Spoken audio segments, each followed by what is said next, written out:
প্রতিটি হিন্দু বাড়িতে প্রতিদিন সন্ধেবেলায় প্রদীপ জ্বালানো হয়, কিন্তু এই প্রদীপ কী উদ্দেশ্যে জ্বালানো হয় চলুন আজকে সেই সম্পর্কে জেনে নেব বিস্তারিতভাবে। হিন্দু শাস্ত্র অনুযায়ী প্রদীপ হলো জ্ঞানের প্রতীক।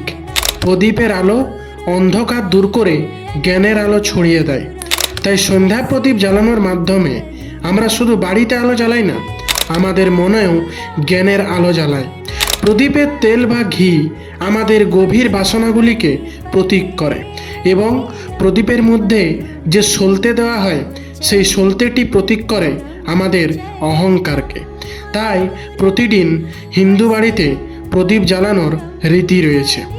এছাড়াও প্রদীপ জ্বালানোর আরও অন্য কারণগুলি হলো বিভিন্ন ধরনের অশুভ শক্তি দূর করা, ঐশ্বরিক শক্তির আহ্বান এবং বাড়িতে শান্তি ও সমৃদ্ধি বজায় রাখার জন্য। সুতরাং প্রদীপ জ্বালানো একটি গভীর তাৎপর্যপূর্ণ প্রথা, যা আলো, জ্ঞান, শুভকামনা এবং আধ্যাত্মিক উন্নতির প্রতীক। এই ধরনের আরও অজানা তথ্য পেতে আমাদের চ্যানেলকে আজই সাবস্ক্রাইব করুন।